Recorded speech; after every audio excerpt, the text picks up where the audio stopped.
Welcome to Trust Talks with BBB serving CT. I'm Kristen Johnson. In business, Trust Talks and Better Business Bureau's mission is to enhance marketplace trust. In each one of our episodes, we hope to give you a better idea of what to look for, what to look out for, and what to expect so you can spend your money wisely and avoid being scammed. I think today's episode will really resonate with a lot of you, especially if you live in one of the 65 million households in this country who has a dog.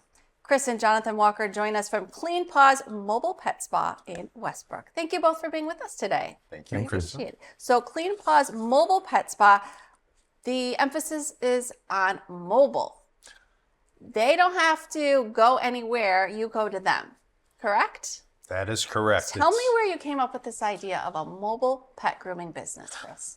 Oh gosh, about 9 or 10 years ago, we knew some folks that were in this business, and we saw it popping up in different areas of the state, and we thought this could be a good thing to have along the shoreline of Connecticut, and there was a need for it. And nearly a decade later, you've proved that correct. Absolutely. Yes. So some of the things that some of the perks of this for the pet owner is no more cages, no more sick rides, car sick rides, no more worrying about kennel cloth.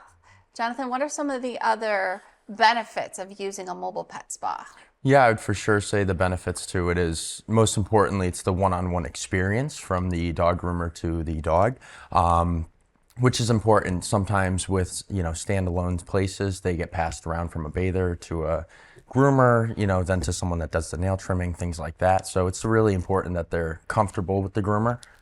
So they're not scared and more intimidated by the process. And Chris, with the busy lives that we all lead today, it also gives you more of your time back, right? Because you're not driving back and forth to the grooming facility that you would normally take them to. It sure does. You're able to book a time that's convenient for you. We have a 1-hour window, either before or after, depending on some grooms will go a little longer than others, some will go a little quicker. And so it's really convenient for scheduling times. And we're open 7 days a week for that too. So weekend appointments are available. And you make those appointments by calling or going online? Well, phone calls come in, and we try and take those as much as we can. And also online is very popular for people to go to. Okay. And we have a contact information form. You go to our website, cleanpaws.biz, and fill that out with all the information on it. And Jonathan, how does this also reduce the stress and separation anxiety that pets can sometimes have when they go to a groomer? I would say for sure they're not like feeling the car ride, so the instant anxiety of going somewhere else hasn't set in. There also is a very small window where they're not going to be distracted by the exterior events going on, but they can still see their home and things they're familiar with. There's no other dogs around them that are getting groomed at the same time like you would at a different type of facility. Yeah, it's just me and the dog, some music, some treats, and we just have a good time. And so they literally go from their house, come out their front door, and you're probably parked in their driveway or on the side of the street, so it's not far walk. Yep. And do the owners stay with them or no? No, for the most part. Because a lot of the times the dogs just want to get to the owners, which could cause the grooming process to become a little more dangerous. Okay. Of course, safety is our number one concern. So we don't want them trying to jump out of the tub or jump off the table when the dog owner's standing by. So if they need it, we'll see what we can do. But for the most part, it's their safety that we worry about. I can see the chaos that could transpire potentially. Yes. That's for sure. And then the owner gets an extra hour. If they work from home, they can get something done, do the dishes, that sort of thing. So it's called a spa. Are there different levels of services or different packages, just like there would be at a human spa? Yeah, so there is. Of course, we can start with the puppy package, which is just a basic grooming to get puppies used to the grooming, which is just a traditional bath, blow dry, nails trimming, toothbrushing, and cleaning of the ears. And then you could also get nail buffing as well, which is an additional thing that you can add on. There are shampoo upgrades and things like that you can apply to it as well. Okay, truth be told, I've never had a dog. I've only really had a fish. So what is the basic grooming regimen that all dog owners need to be following? Or is it dependent on the type of dog? Whoever wants to take that question. Jonathan. Yeah, so it's definitely, it can go both ways. So every dog has nails, and they also have teeth and ears that need to be maintained and cleaned to ensure that there's no infections and things like that going on. So nail trims are usually recommend every 4 months, but full grooming regimens and stuff, it does depend on coat breeds. If you have a longer, curlier, denser coat, of course you want to get it more groomed more often, like every 4 to 6 weeks. There's some groomings that you can stretch to 8 to 12, but nails should always be done right around 3 to 6 weeks. Can any of this be done at home? Depending on the owner's confidence, absolutely. A lot of the times they try, it doesn't go as planned, they get scared, the dog gets scared, then they call us. Especially with the trimming nails, maybe that's something you want to leave up to the professionals? Yes, I would for never sure. be able to trim my dog's nails. For sure. And what kind of dog do you have? Shih Tzu Bichon. Okay, So, and you, I assume have, you have a dog? Yeah, I have a boxer pit bull. Oh, wow. Yes. Okay, so you have a little dog. You have a much bigger dog. I do. Okay, very good. Okay, so this is $1 billion market. Chris, you probably know this. Grooming and boarding hit over $10 billion in revenue in 2023, and that number is expected to jump to nearly $16 billion in another 4 years. So you got in the right business, that's Thank for you. sure. So dog owners spend an average of $99 a year on pet grooming. Here's the breakdown for dogs. Average grooming costs between $30 and $90. Specialized trims can cost between $50 to more than $150. So you kind of talked about this a little bit, Jonathan, but does the pricing also reflect the size of the pet? You talked about like thicker fur and that sort of thing, but is it also the size of the pet, or does it go by weight? So we take in multiple things into consideration. Of course, the size of the pet, you know, a pug and a Bernese Mountain Dog, very big weight difference, isn't going to be the same price.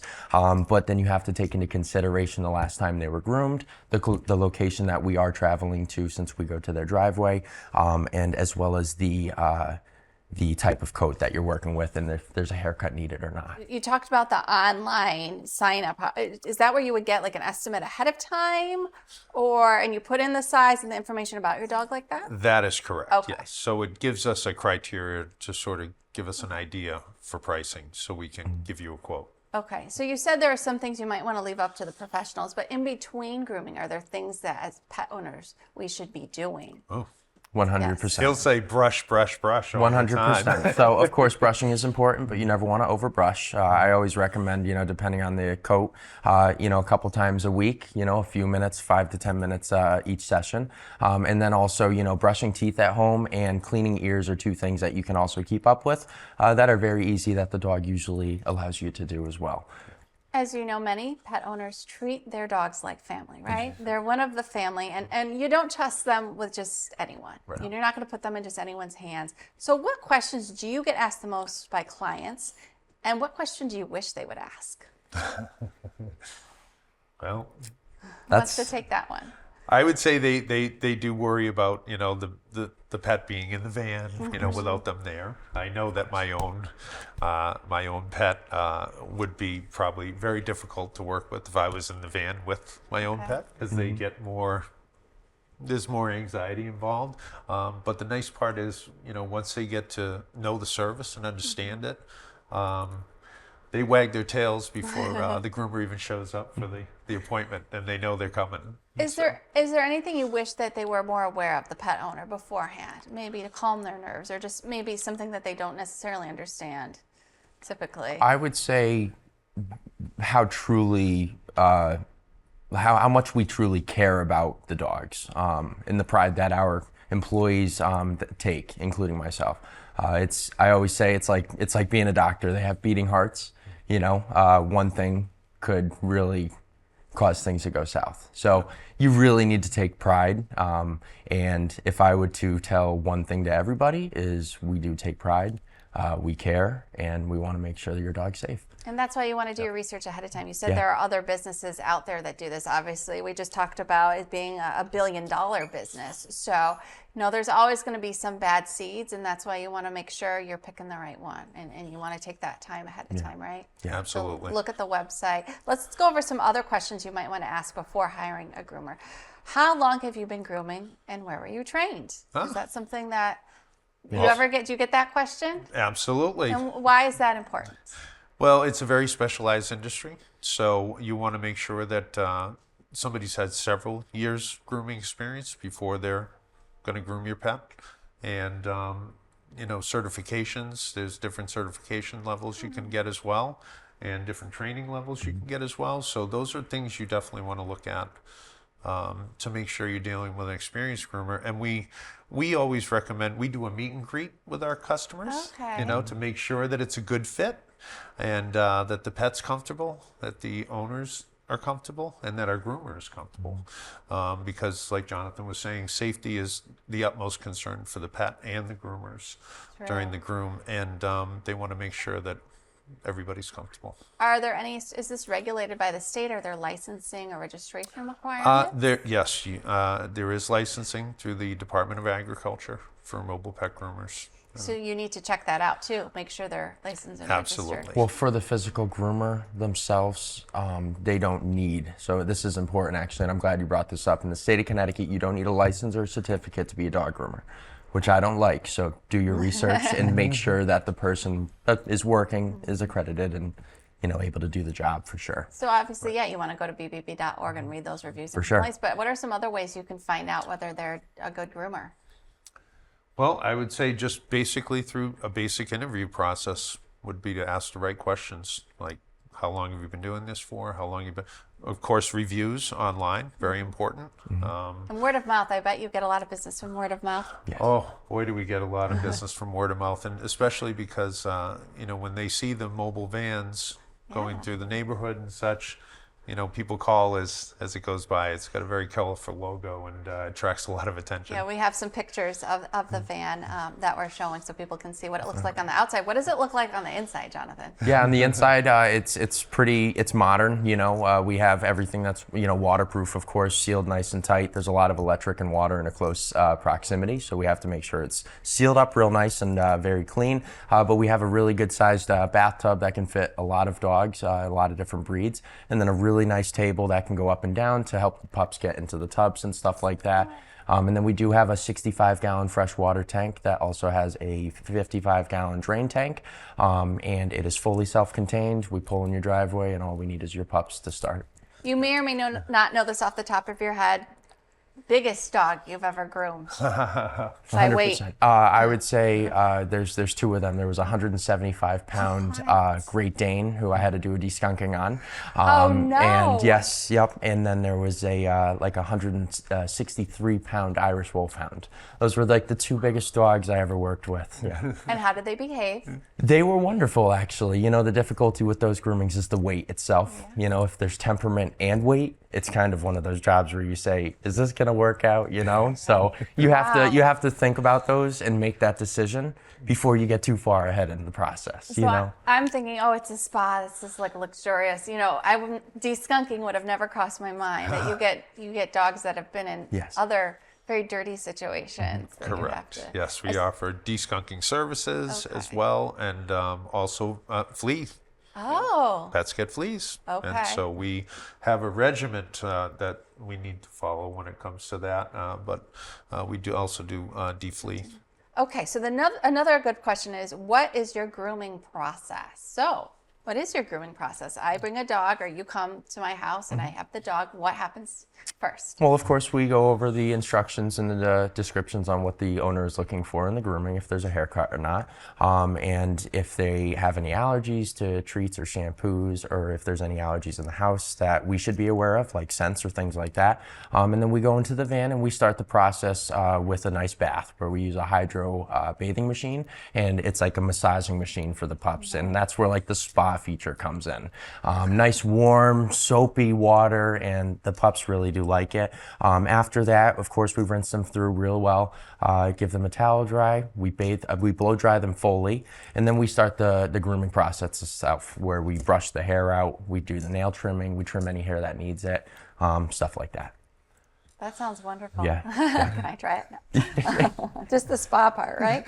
And not only that, but the vans themselves have a climate package to them, so they hold in the heat.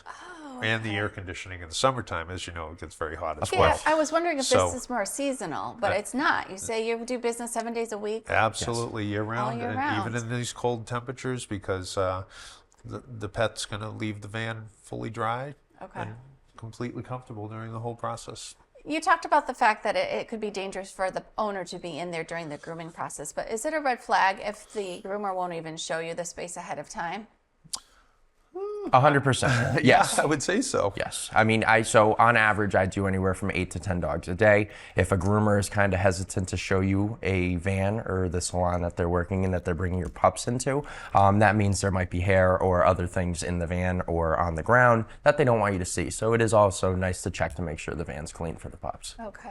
We have to go through a sanitation process. Yes. After I was gonna ask you every about single that. groom. Yes. So, it starts off fresh every time we have a new client. Well, why don't you tell me about that? That's a question that people should ask: is what are your sanitation procedures? Why is that important to ask? I think it's pretty obvious, but and what should the answer be? What do they need to be hearing back? So, of course, we clean in between every grooming and, of course, before and after every grooming. That includes tools, all equipment, the whole van, wipe down the walls, everything. It's not only important for us, but it's also important for them because there's debris and stuff flying around like dry skin, hair, dirt, things like that me personally as a human, I don't want to breathe in. So if it's not clean in there, then I'm not clean and they're not clean and the whole job is a waste. So it is important for health issues, most importantly. Okay, another question is, how is your price structured? Of course, you want to know what's going to cost you ahead of time. You talked about getting an estimate, but is there a traditional price structure for this type of business? Or when you go from business to business, is it going to be pretty much the same or no? It's definitely not the same. Okay. It kind of varies across the board. Like you said, we have a puppy package that we offer just to get a new pet used to the grooming process. That's usually about a $75 package just to get that done. Mobile grooming, you're always going to find, is going to be more expensive than a standalone groomer where the pet's left there all afternoon, and as opposed to door-to-door service. So, but I would say on average, it's about $110 to $125. Okay, but you want to know that ahead of time, obviously. Yeah. Anytime you buy anything, you want to know ahead of time. Yeah, I mean, but again, if you have, like Jonathan said, so if it's a pet that hasn't been maintained in a while or needs a lot of work, we've been at some people's homes for several hours. Really?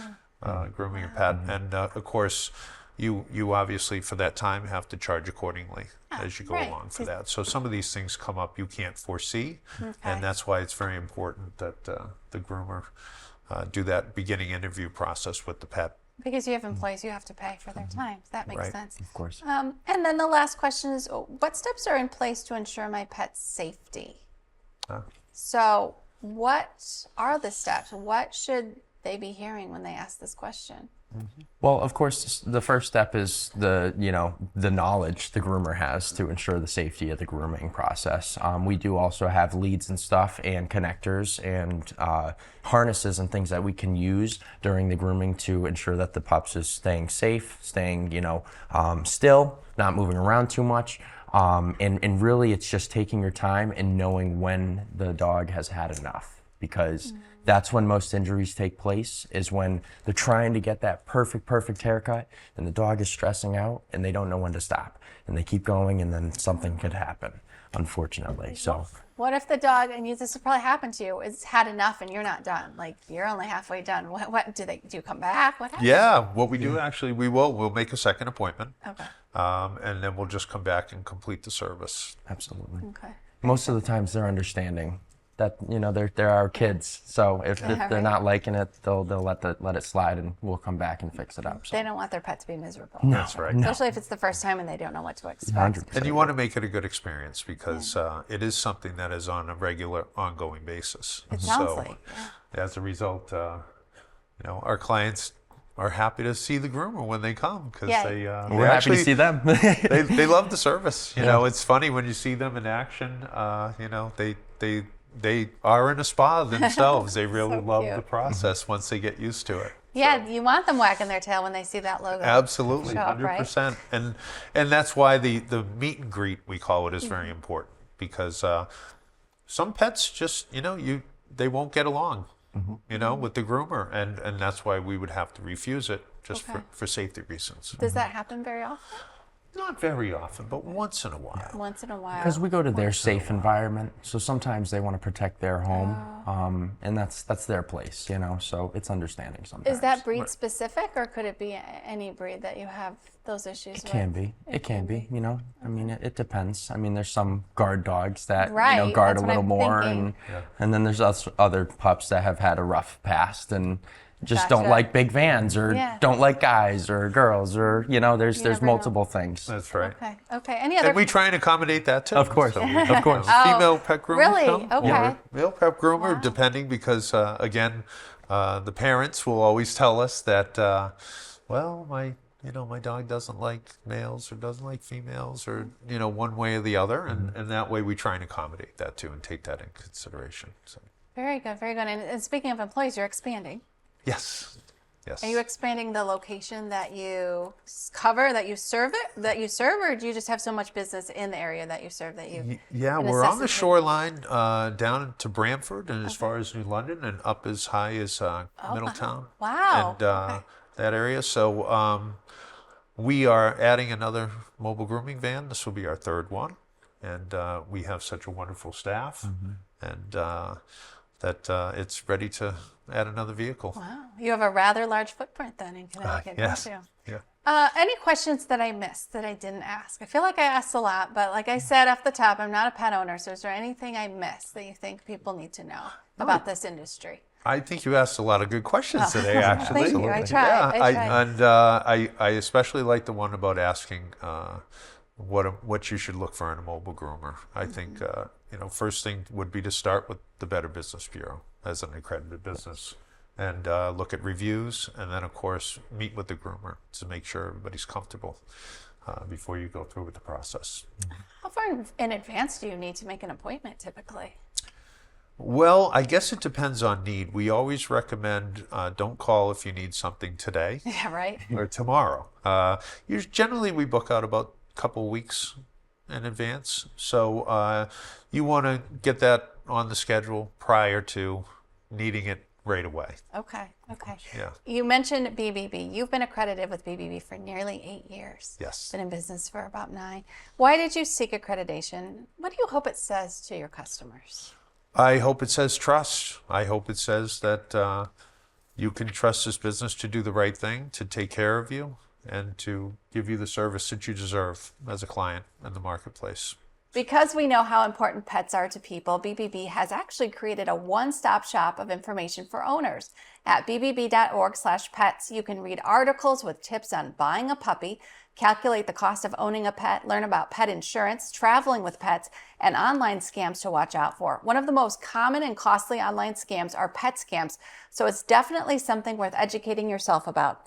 And finally, you can find pet resources like veterinarians, boarders, and groomers near you. And as we mentioned already, you can read complaints and reviews at bbb.org. Look at how these businesses handled the complaint. See if you would be satisfied with the way that they responded to that complaint. Doing a little bit of research will save you a lot of time, money, and headaches after the fact. So definitely go to bbb.org to look all of that up. Chris and Jonathan, thank you so much for being with us. We really, really appreciate it. This is an interesting topic. And as I said, there's 65 million households in the U.S. with dogs. So I'm sure a lot of people can relate to this and maybe taught them something new. Maybe they haven't heard of mobile pet spas before. So very we true. thank you very much for being with us today. Clean Paws Mobile Pet Spa out of Westbrook. And join us next month when we will celebrate Women's History Month. We're going to have 3 BBB accredited CEOs as our guests. Thanks again for being with us. Have a great day.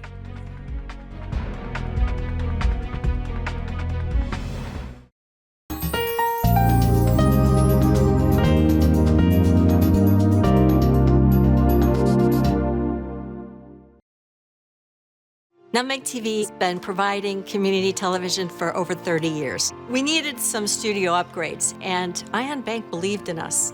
As a result of Ion Bank's financial help, we've been able to help others move on in a field that's difficult to get experience in. You're working with partners who understand who you are, and Ion Bank does that. They walk with us every day. It's community banking at its best.